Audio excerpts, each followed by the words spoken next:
So this is November 2018 question 3A, and it's a question on mergers. You can have a look at it.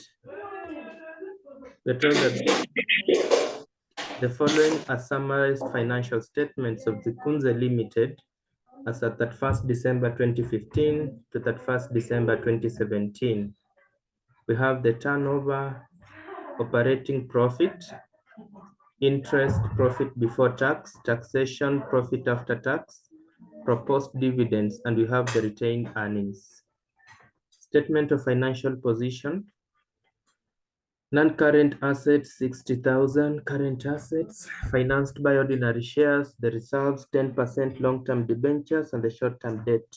So from the financial position, the company has debt and equity. So meaning the company is levered.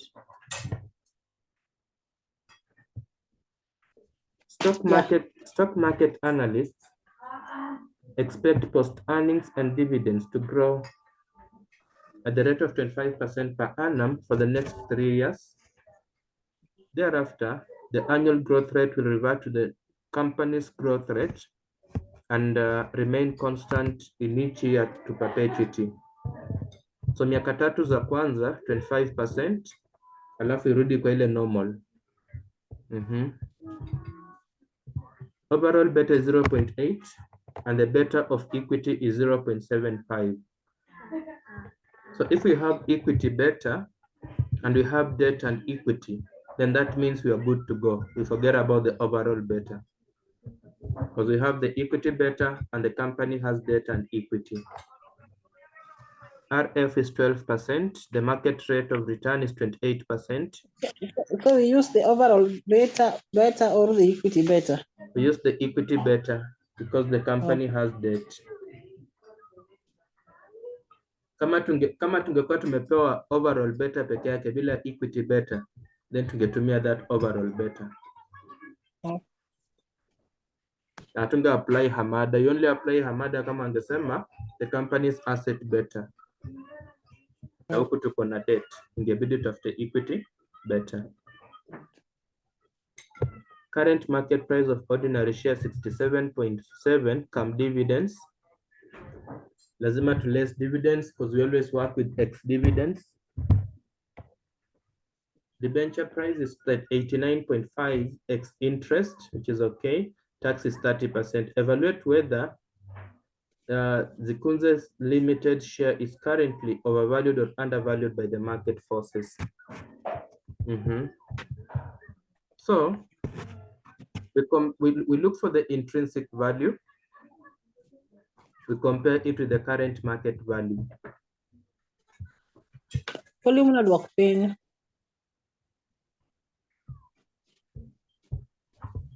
Hi.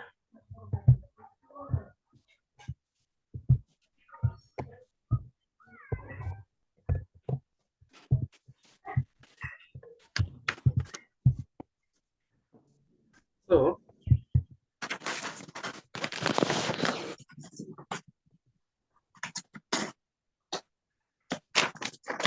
now we can start, right? Yes. So we look for the PO. You know that PO equals, remember DO? Yes. Into 1 DO plus G. 1 plus G. Divide By everything by KE minus G. Divide everything by KE minus G.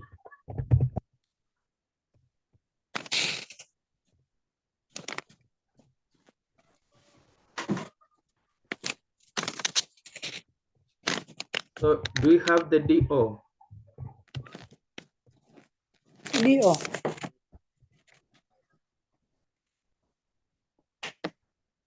The total dividends.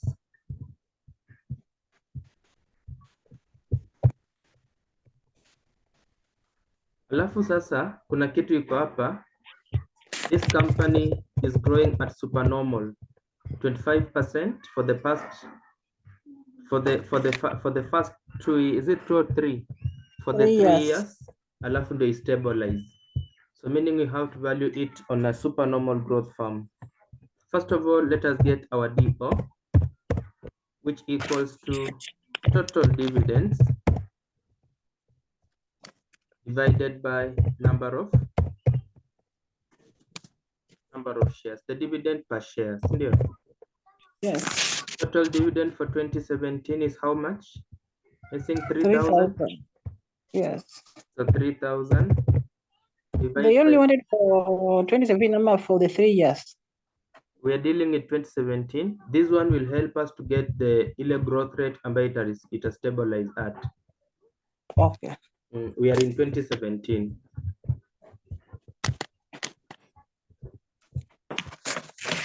The 3,000. most current year, Yes. How many shares do we have? 30,000 divided by?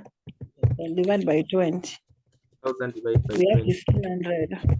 1,500. Mm.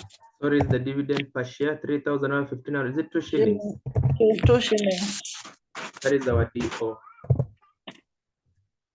Then, for the first 3 years, dividends will grow at 25%.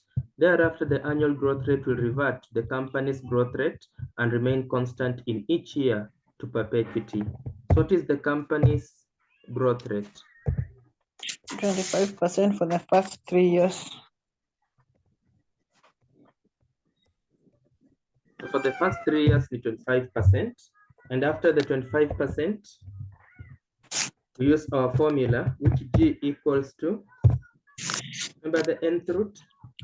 Yes, the nth root, most recent, divided by the most past dividend. Nth root of the most recent. Less the most past dividend.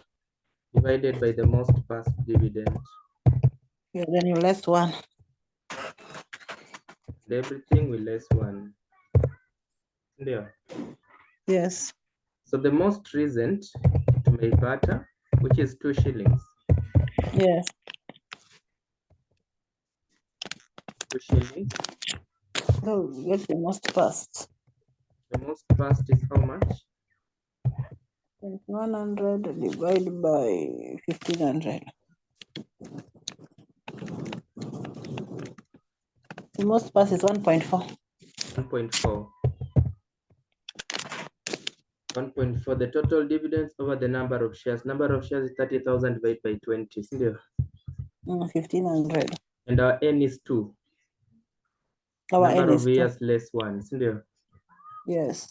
So therefore here G itakuwa the square root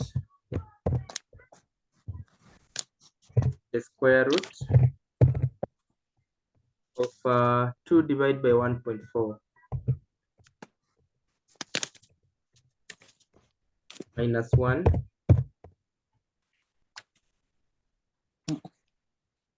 divided by 1.4.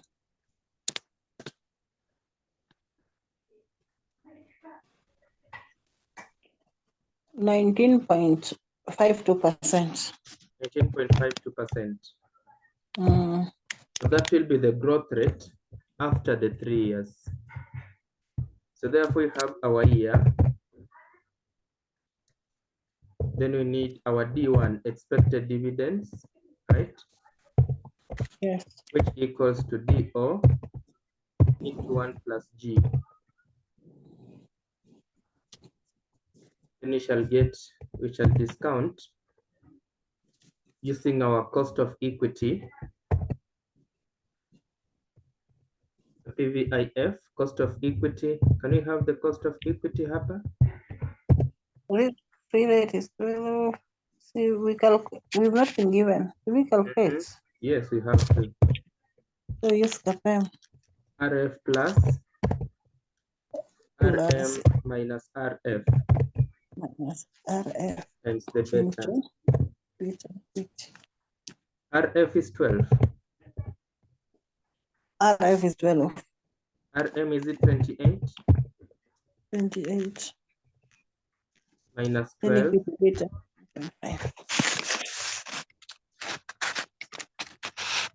Minus 12 times the equity beta. Equity beta is 0.75. 0.75. We have a KE 24%. 24. Yes. Good. So therefore here shall do a PVIF at 24%.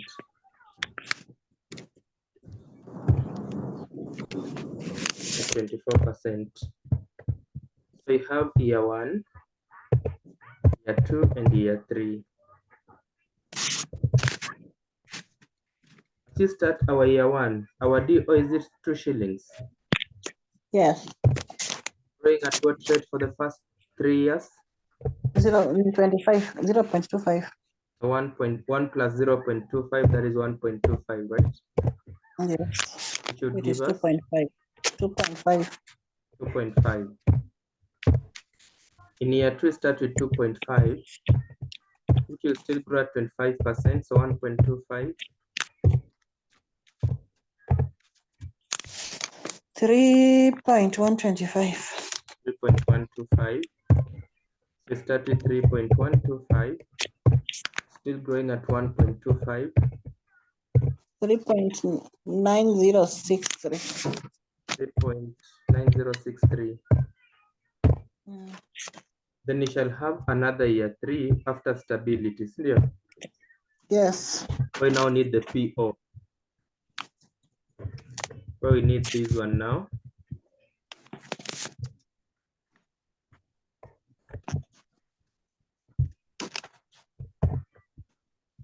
So our DO is 3.9063. Yes. 9063. Now growing at what rate? 19.5. 19.52%. So can I say 1.1952? Yes. And everything we divide by KE 0.24. 0.24 minus 0.1954. 1954. 1952. 1952.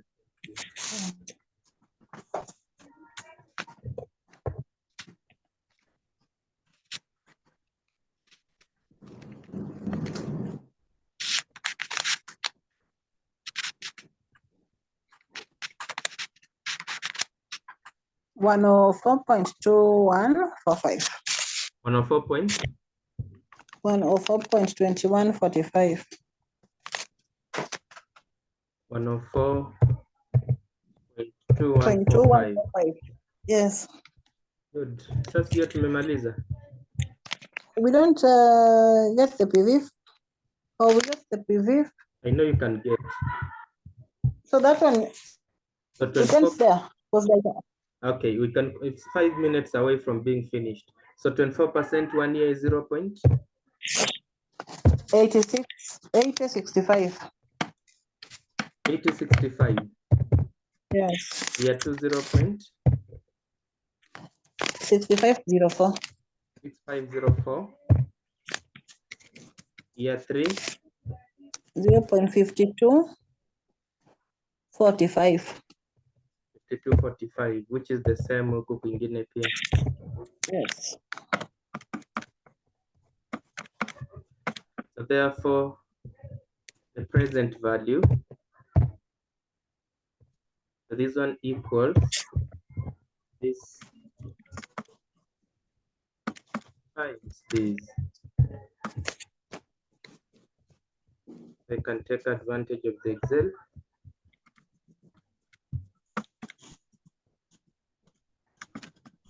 So therefore, the value, intrinsic value, right? Yes.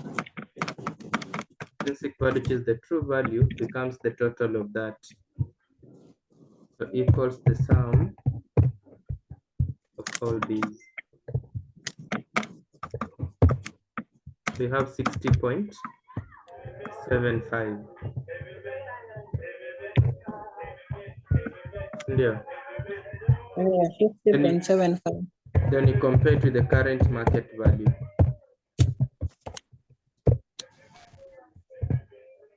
The current market value. The market value is 67.7, 67.70 minus the DO, because the value Yes. should always be X dividends. Yes. Unicum dividends. Yeah. Yes. That is 67.7 minus what? Minus D, which is now 65 points. EO is 2. Seven. It's 2. EO is 2. Yes, D is 2. We have 65.7. 65.7. So the question was evaluate whether the share was overvalued or undervalued. It Is was overvalued. It's overvalued. India. Yes. Share is overvalued. Now, then what was the essence of giving us this debenture price or corporation tax? These are just to confuse us. Confusion. Oh. Interpretation is what is key. Then, of course, advise the prospective investor whether to buy the ordinary shares. Should they buy?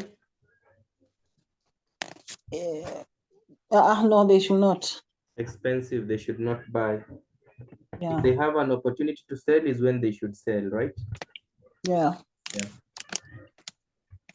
That is the 10 marks there. Then why is it that December exam was very difficult? I've tried going through almost. I've really revised these past papers, but for the December exams, that paper was hard. December exams are difficult. Yeah, though I've tried going through it, only that I made a mistake. I didn't know money market by that time. And money market and that P1, P2. Then mark you. I up to date, I still don't know how to calculate that mark. They can even bring it. That one I'll see a way in which I can do it for you at YouTube alafu nitume. Yeah, thank you. And you combine na hiyo ya utility. Sawa. Thank you. No problem.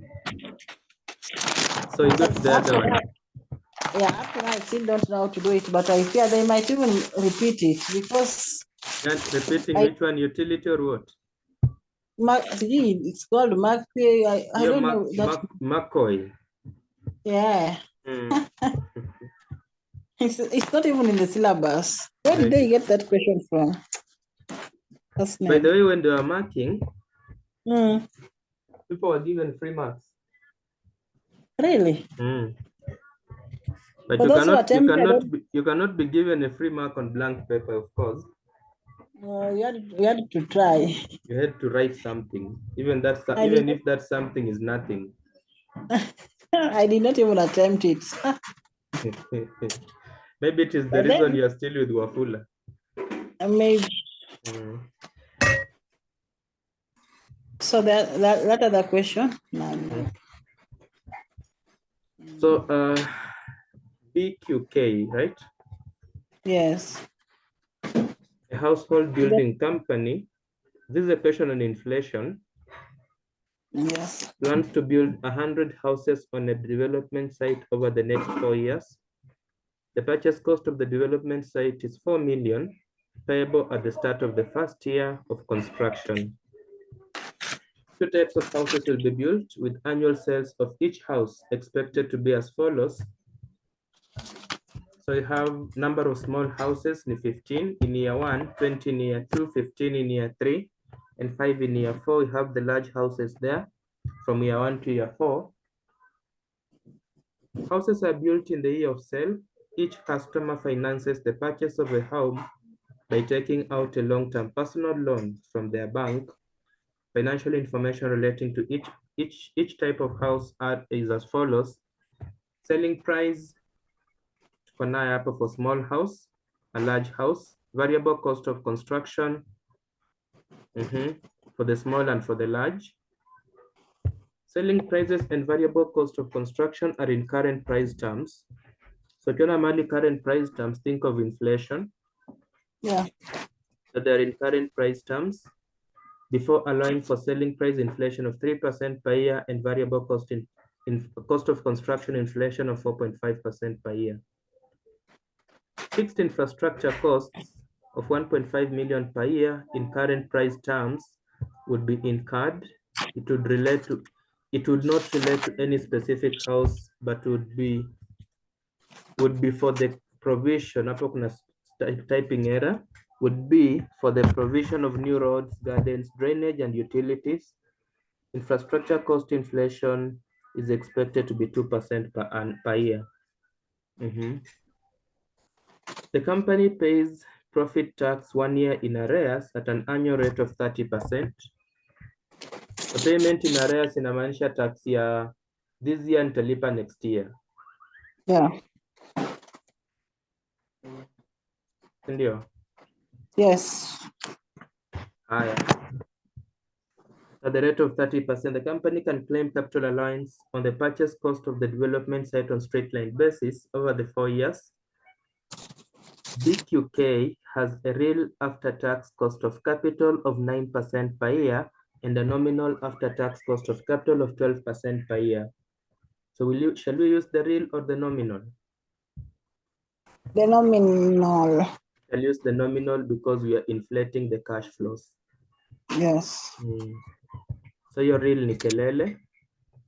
New investments are required by the company to have a before-tax return on capital employed, that is accounting rate of return, on an average investment basis of 20%. Calculate the present value of the proposed investment and comment on its financial acceptability.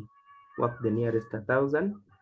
Then calculate the before-tax return on capital, that is the accounting rate of return of the proposed investment on an average investment basis, and discuss briefly its financial acceptability. No problem. Very long question. Zungu ndo inatisha. It's the only question which gave me stress in this paper. The rest I even revised the most of them. The initial outlay equals to how much the construction cost, this 4 million. That's that question. 4 million. Yeah, the 4 million, right? Yes. Then we need annual net cash flows.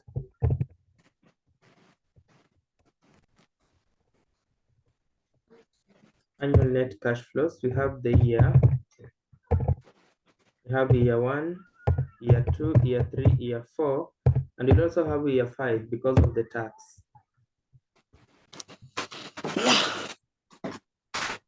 So let's have the cells. Have the cells. The cells, we have the small houses and the large houses. We can start with the small houses. We get the contribution, then we just no, there is inflation rates. Okay. Because we have inflation rates, we cannot go the shortcut way. Okay. So for the small houses, we take the price. And we increase it by the inflation. 1 plus, what is the inflation rate for the selling price? 3%. 3% for the selling price. Yes. So can I say 1.03? Yeah, 1.03. 1.03 raised power n. So in year 1,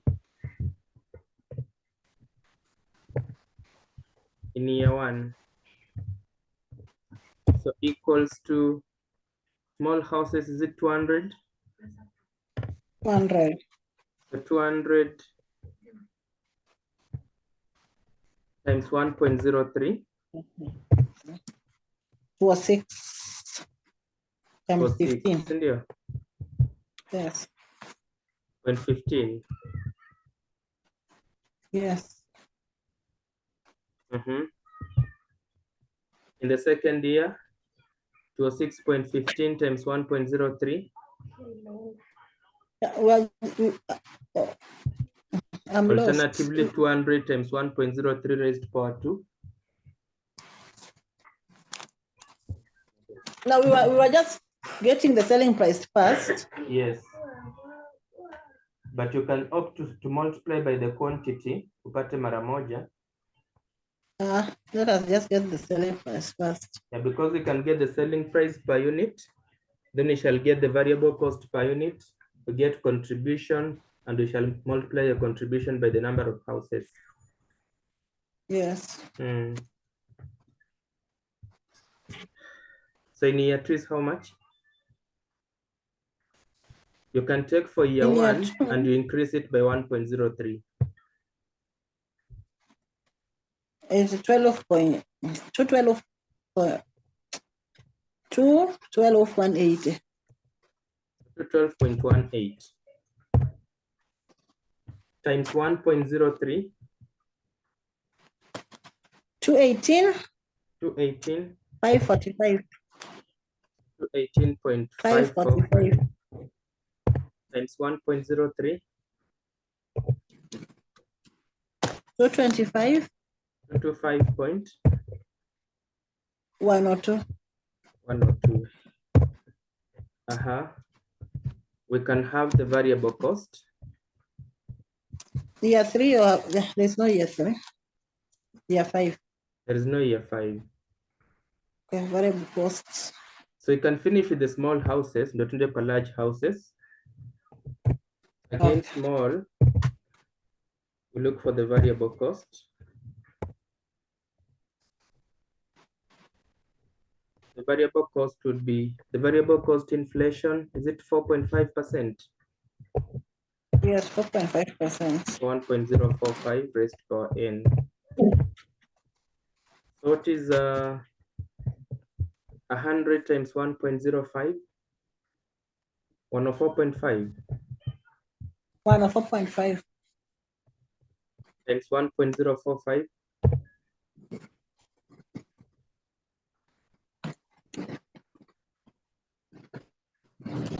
109.202.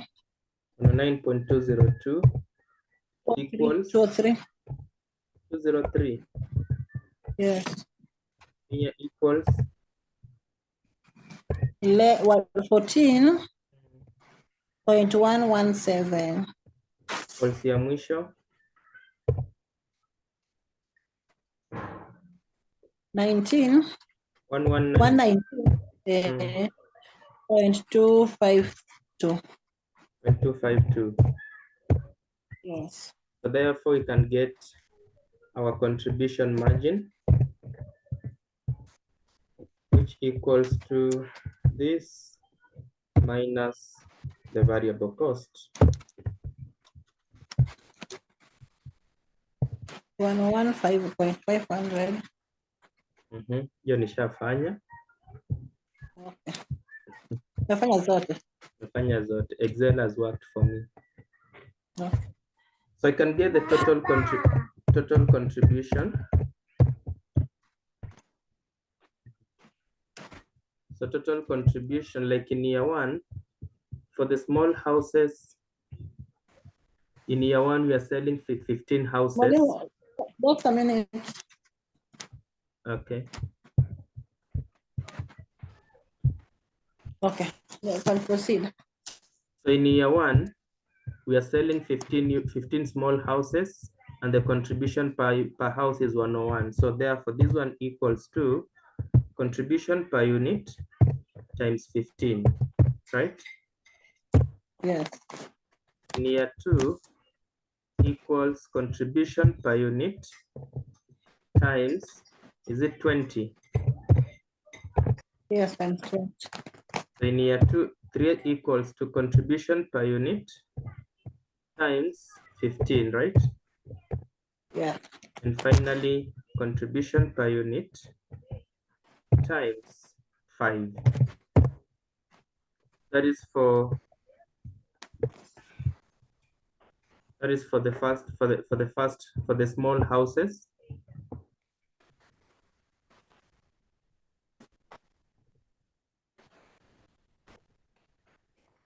Good. Then you take care of the large houses. For large, kwanza na price. into 1.03, sindio? Raised to power n. The large house, the price is 350. 350 times 1.03.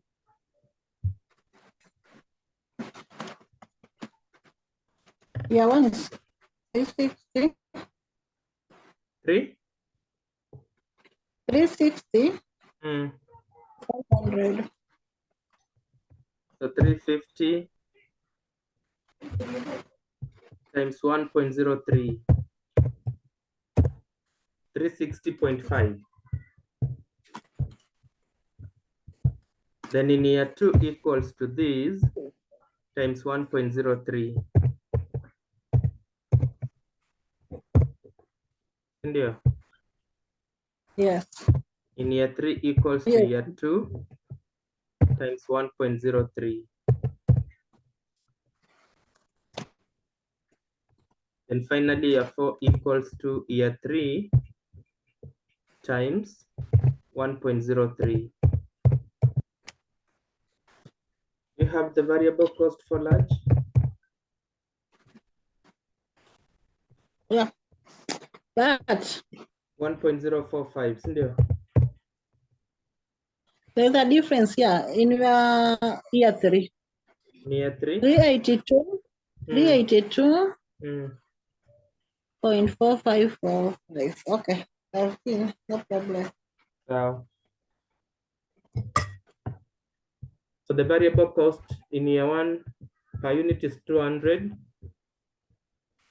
So 200 times 1.045 19. So equals to the 209 times 1.045.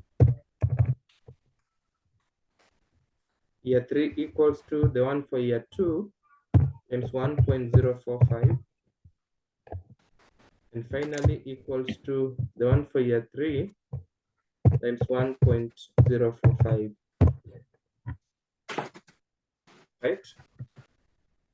Yes. You can get the contribution margin, which is the price minus variable cost.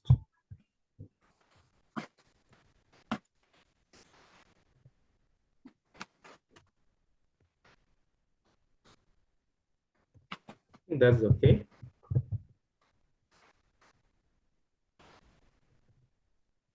So we can get the total contribution. In year 1, the contribution per unit is 151. How many units are you having?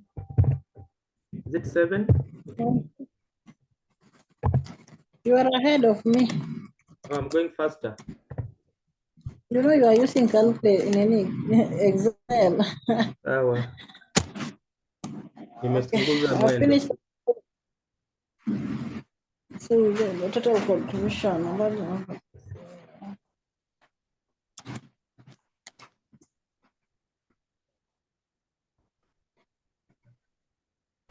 So okay, can just proceed. Endelee. Yes. So year 2 equals to the contribution per unit times the number of units, which are 8, right? Yes. In year 3, the contribution of 1 unit times the number of units, are they 15? 15. Then finally equals contribution of year 4 times 15 units again. So that one. So you can now get the combined contribution for the small and for the large.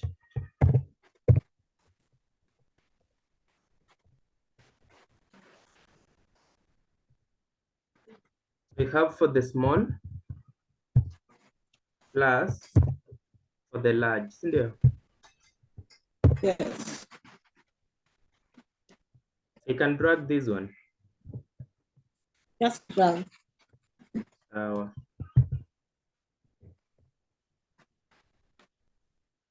That is our combined contribution. And remember, we were having in thousands of shillings.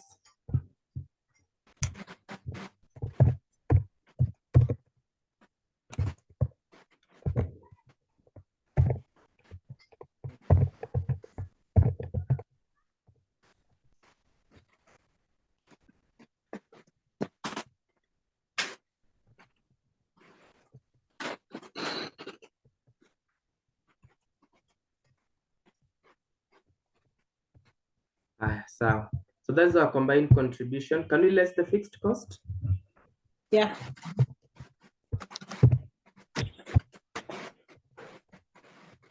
So the fixed 1.5. cost 1,500, lakini iko na inflation ya 2%, sindio?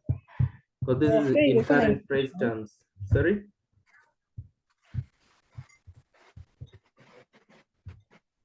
Saying something? It also had an inflation of 2%. Exactly. So therefore we have 1,500 times the inflation of 2%, 1.02 raised to power n, yeah? Yes, yeah, 115.30. 1530 in year 2. 1560.6, 600. 1560.6 equals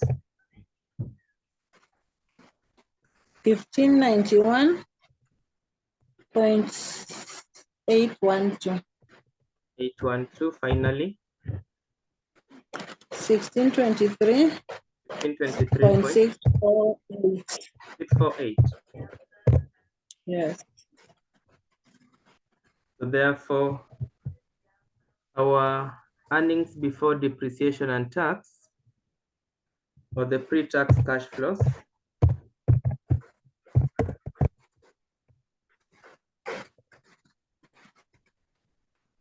which is the EBDT, so equals to the total contribution minus the fixed cost.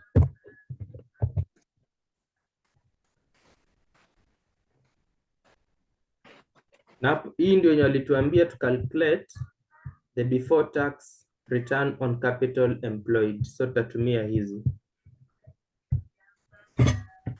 But normally at this point you're supposed to less tax. Yes. The tax rate walituambia 30%. 30%. Ndio iko hapa. So this one equals to this. Hey, Molima, I have my figures are different from yours. The first one is okay, the second one is okay, the third one, 22, it's okay, and the third one? That one has an issue. Yes. For the pre-tax cash flows?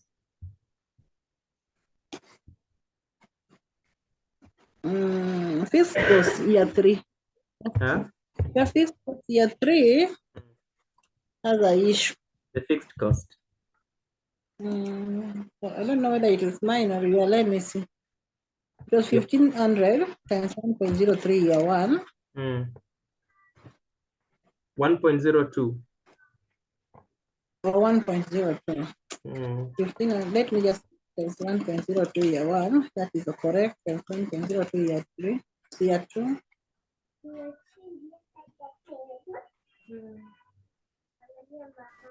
So my year 2, this thing, I think we have a problem here, but I've seen the concept. So, because if I take 1,500, we can just correct it. Times 1.02 year 1 is 1,530. That is correct. Times 1.03. Year 2 should be 1,575.9. There you go.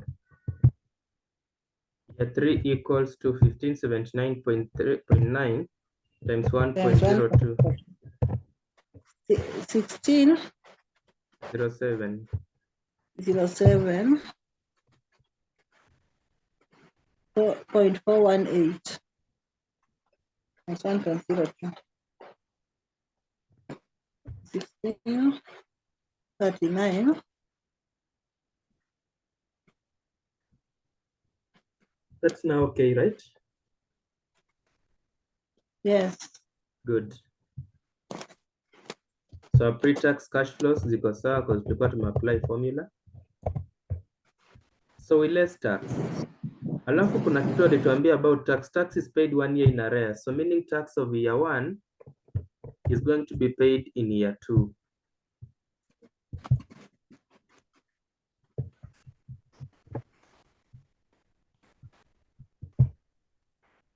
Mona hiyo? Yes. Tax in year 1 will be paid in year 2. Tax of year 2 will be paid in year 3. So equals to the tax of year 2 times 0.3. Hiyo nyingine equals to the tax of year 3, which will be paid in year 4 times 0.3. And the tax of year 4 will be paid in year. Yes. Yes. Just a minute. Yes.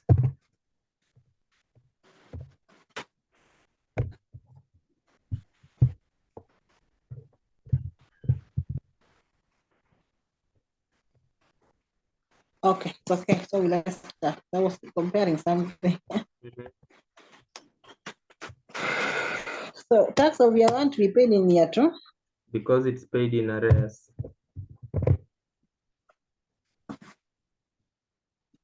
Right?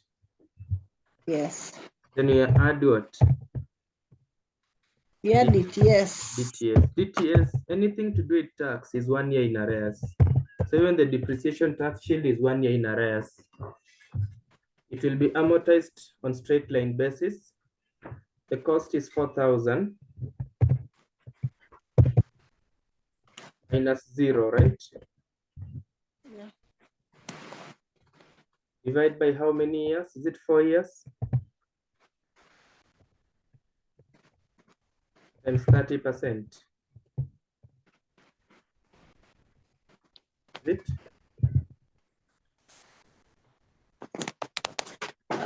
Because I was calculating tax. Mhm. The cost was 4 million. Yes, divide by 4 times 30%.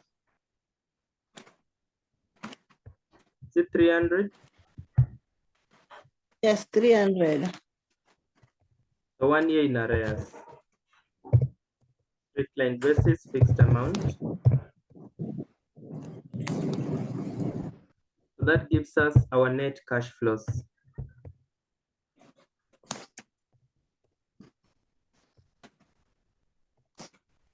Our net cash flows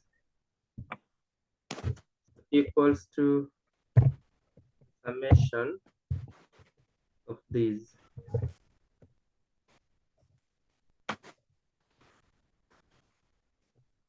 There we go.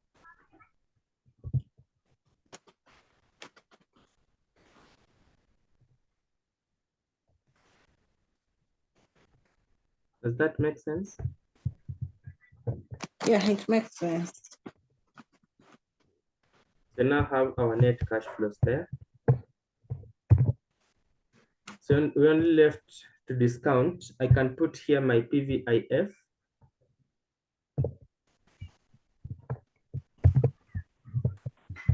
Do you have the cost of capital?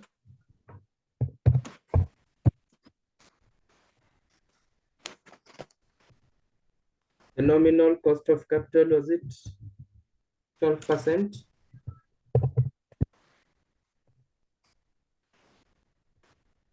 Right?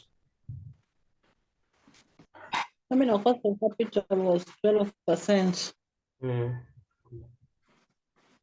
So we discount at 12%. We get the present value, we less the initial outlay of 4,000 to get the NPV. Yeah. And that covers part 1. They wanted it in PV. Calculate the present value of the proposed investment and comment on its financial acceptability. Oh. Ama ulikuwa unangoja jina net?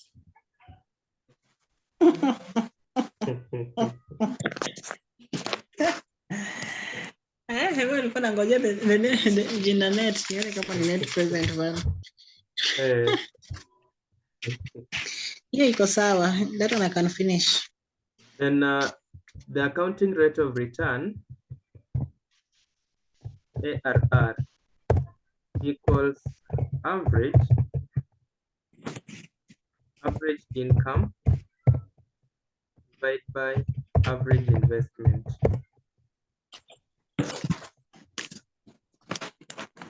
Because it's always a percentage multiplied by 100. That's how. Okay. Average income is simply the mean. Summation of income divided by n. So this one is the sum of income divided by n. In our case, Divide by n. yeah, the mean, the simple average. In our case, we have ndio hizi income zetu ndio alisema tutumie. So 1053 ndio. Yes. Plus next one is it 1706. 0.92.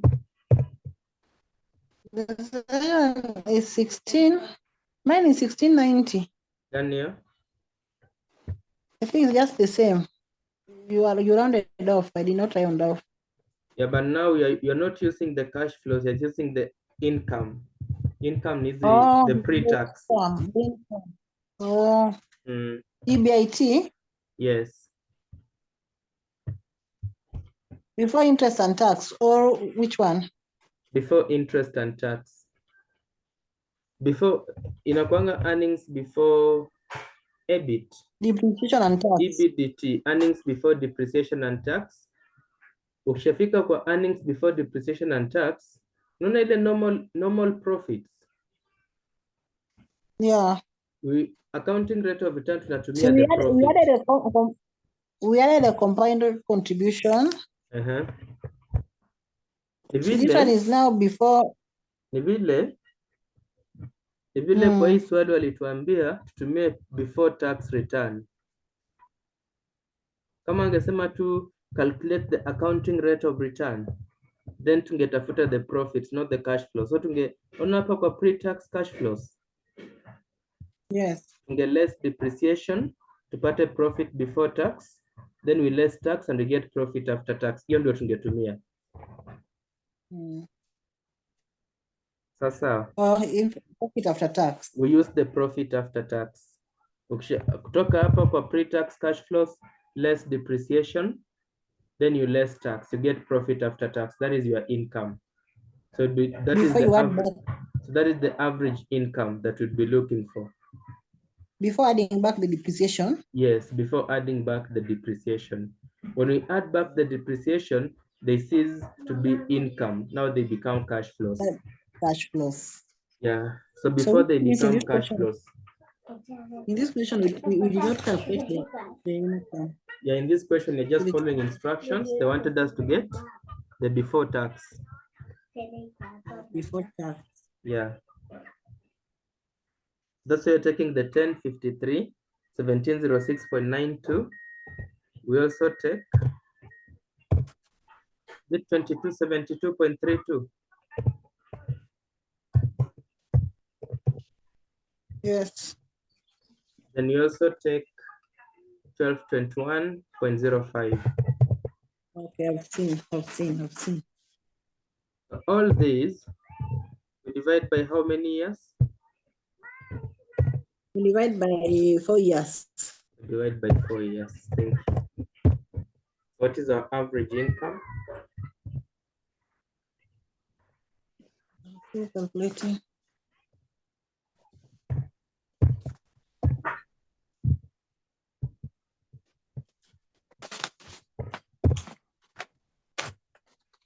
And then Excel. So divide by 4. So average income is 1563.32. 15? 1563.32. That is the total divided by 4.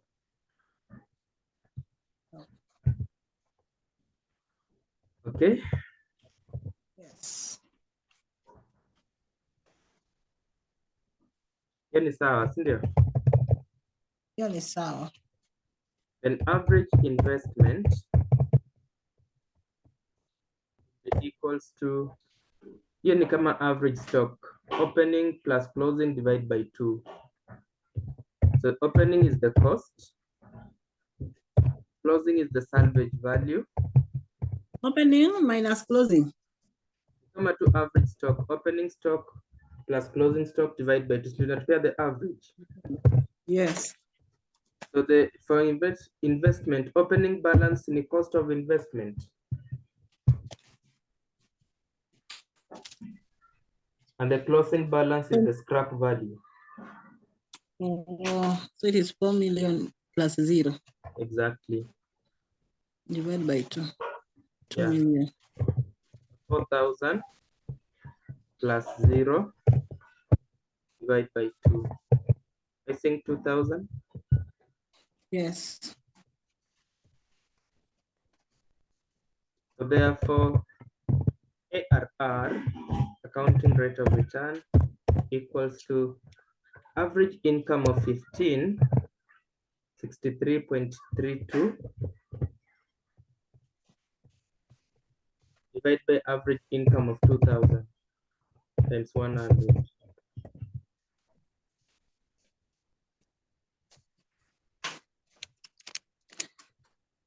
Mine is 80.28%. I'm getting 78 with my funny Excel. No problem. You rounded off. I used the whole figures. Okay. Good. So there we go. Hivyo tu. Wa? Hii sinakula 2 hours exams. Sijafanya zingine. With practice, you know, kitu inakuanga mzuri kwa swali ni unaona swali and there's a way you can start it. Yeah, that is true. When you struggle to start it, it wastes your time. But now you need to make a decision, discuss its financial acceptability. Hii ni kama profit. This project is giving us a return on investment of 78%. And the investors required what? New investments are required by the company to have a before-tax return on capital employed of 20%. So is this project giving us a return that is higher than what the projects require? Yeah, by 60%. So therefore it's good. Yeah. The project is viable since its ARR is greater than rate. Sorry?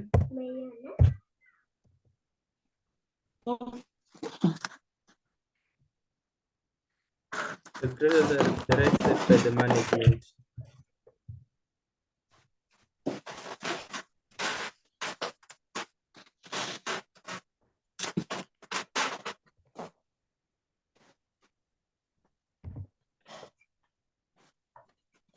Sawa. Sawa.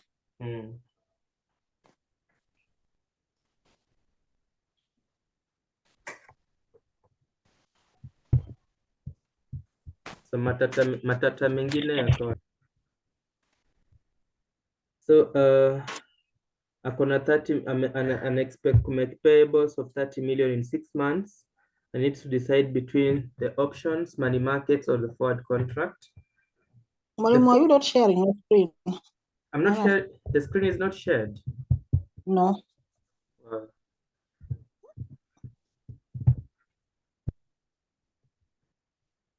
Okay, let me see. You're sharing. Yeah. No, okay.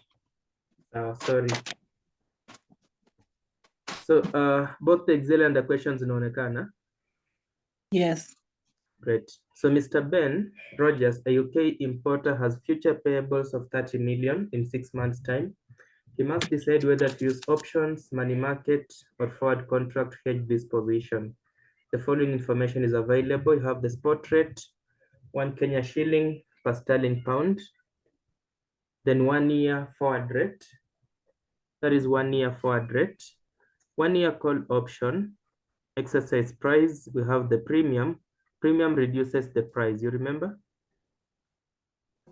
I thought it increases. I thought the price, if the swipe is 0.076, I add the premium. Premium reduces the price. Discount increases the price. Oh. Because now premium is charged by the bank. When the bank is charging a premium, this investor will lose as the bank gains. When the bank is offering a discount, the bank is losing as the investor gains. That's why premium reduces the price, discount increases the price. Yeah.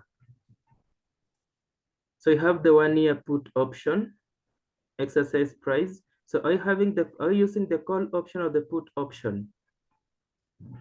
This is the put option. Option to buy or option to sell? This option is buying. Option to buy. Option to buy, is it call or put? Call option. Call option. So put option ni kelele. Yes. The following are the annual rate of interest in the money market. Kenya. Okay, Mwalimu, kindly a clarification. Discount, is it really increasing or reducing? The discount increases like the price. Si ukikuwa unanunua kitu ya 10 bob unapewa discount ya 2 bob. Unanunua na 8 bob. Ama sio hivyo. Sasa kila mtu hupingana, lakini acha nieleze hivi. At any point of transaction, two parties are involved. One party gains while the other party loses. So if the discounts and the premiums are always charged by the bank, okay? Yeah. When the bank is charging a premium, the bank will gain, and for the bank to gain, the company will lose. We don't lose when our price goes up, we lose when our price goes down. It goes down, yes. And that's why the premium will reduce the price. We are not the ones charging the premium, it is the bank charging the premium. So as the bank is gaining with its premium, we are losing. And when the bank is offering a discount, the bank is suffering because it's reducing its value, right? Yes. As the bank is suffering, somebody must be gaining. Sikuwa wanasema in account, there's always, where there is a debit, there's a credit. Yes. Yes, that's the situation. So when you get somebody that is rich, there is always somebody who is poor because of that. It's okay.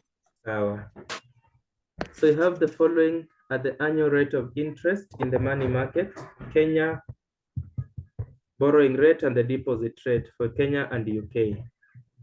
The forecast 6-month market rate, tuko nazo hapo with the probability. So you can get the expected 6-month forward rate. Yes. Assuming that the importer's objective is to minimize the sterling value of Kenya shillings payable, which of the hedging instruments would you recommend? Verify your answer by estimating the sterling cost for each type of hedge. Compare the cost of hedging with non-hedging. So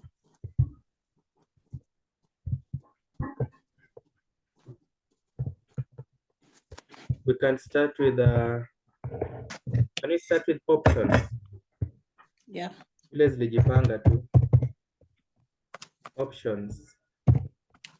And you've all appreciated that this is a call option, right? Yes, this is a call option. Since we are buying. Yeah. So do you have the exercise price? So I space when you call is yeah, we have 0. Exercise price for the One call Kenya shilling. option. One Kenya shillings equals to 0.0076. So you have the dollars. Premium is £1 per 1 Kenya shilling. So you have dollars to D 0.0075, right? Yes. Are these dollars or these are pounds? Oh, pounds, sorry. Najua utaelewa. Nami naye naelewa. We less the premium. Less the premium. Premium is how many pounds? 0.0003. So we less 0.0003. So do we have the exercise price? 0.0073 pounds per Kenya shillings. Pound 0.0073 Kenya shillings. India. So therefore, the expected pounds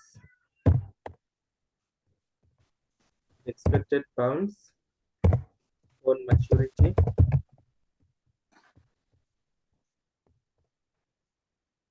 the only thing we can assume is that the 1 year option is the same as the 6 months because you're expecting it after 6 months. If not been given katungepewa 6 months ndio tungetumia. So we get the equivalent Kenya shillings. Are you going to divide? To multiply. Going to multiply. I'm seeing division. See, we are still getting the expected. I was calculating this 6 months expected to be 0. Naenda huko. You want to divide by 12? Divide by. Hapana, mimi nilikuwa hapa focus 6 months market, so I was like getting this expected. Oh, but I think tumeenda mbali hapo ni money market. Sawa. If 0.0073. So you're having 1 Kenya shilling. For every. We should multiply. Mimi naona, oh yeah, we should multiply. So equals to 0.0073 times 30 million. Yes. 219. 219,000 pounds. Kenya shillings.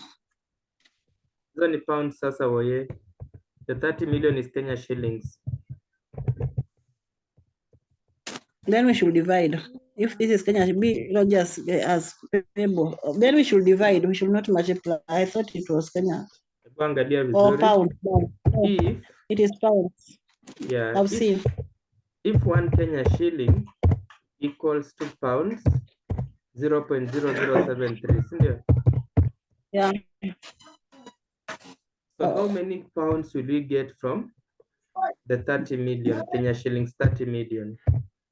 219. We are multiplying, isn't it? Yes, yes.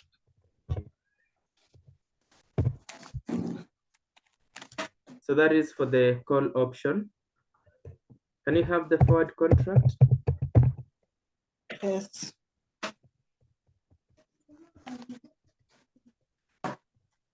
The only mistake I made is that discount will premium, premium will add. Hiyo ni uzuri wa kurudia. So forward contract, we look at the equivalent pounds for 6 months. We have the expected 6 months. Yes, we calculate. Mine is 0.04576. Let me repeat it. So 0.0073 times 0.25 plus 0.0078 times 0.45 plus 0.00080 times 0.3.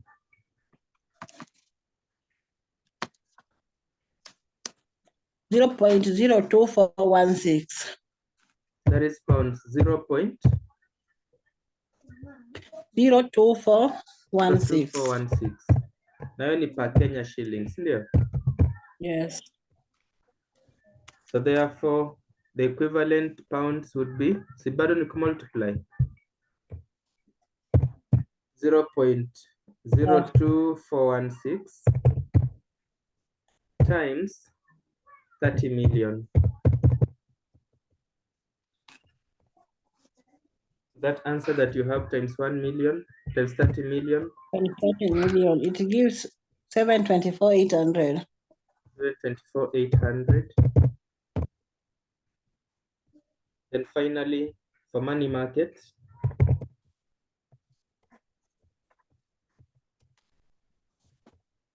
foreign payment, we borrow. Foreign payment, borrow, local, invest, foreign. Invest, foreign, India. Yes. So therefore, the present value.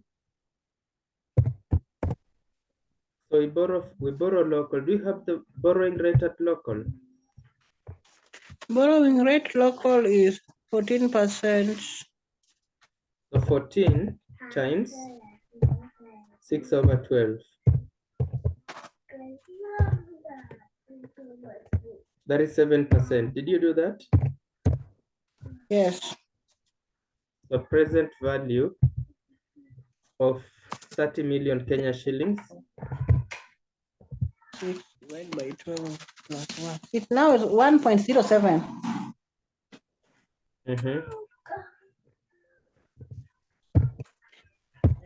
We invest foreign.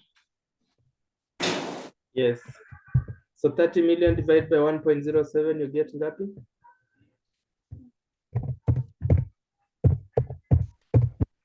I get 280, 373.8318. 80? 280, 373.8318.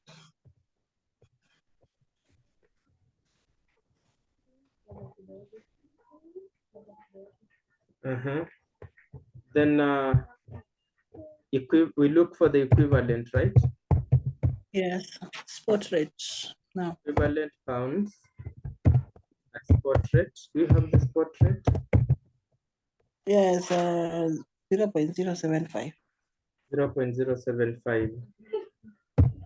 The spot rate of pounds 0.075. We multiply. Yes. Times 0.0075. 0.075. We get 280. 2102.8037. 2102. 0.8037. 8037. Then we go and invest foreign. Foreign, yes. Amount at 5%. Investing in UK at 5 times a half. 1.025. So hapo tuna look for the future values, ndio? We multiply. Yes. that becomes 1.025. So equals to 1.025 times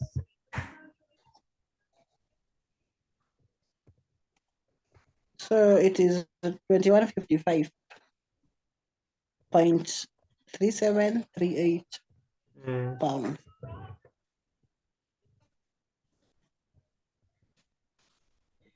So unasema 20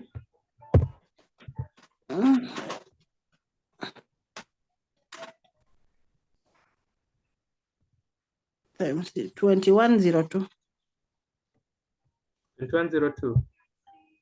You multiply by 2102 and you get 2155.3738. Kama kuna mahali tulikosea, 30 million divided by 1.07.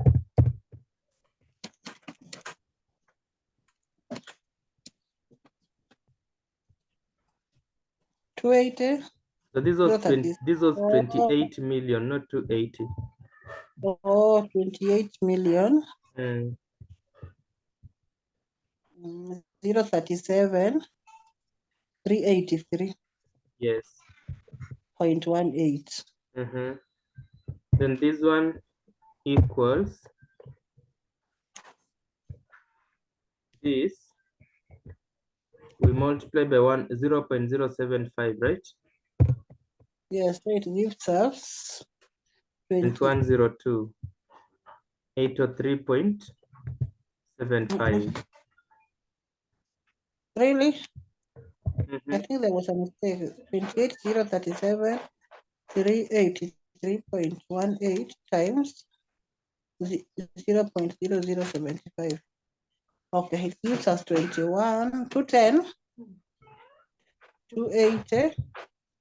280.3739. It is times 0.075. Ama 0.0075. 0.0075. So this is 00. So 210 to 80.37. Sindio? Yes. Good. So there we go. Then now we have the 210. So here equals to 1.025, right? Yeah. Times here answer yetu. So in a letter 215 537.38. Good. Pounds. Good. So there we go. Thank you. Options we have 219. Forward we have 724. Money market we have 215. So money market is the best because we are paying. Yeah. Yeah. Thank you. I think I'm done with that question now.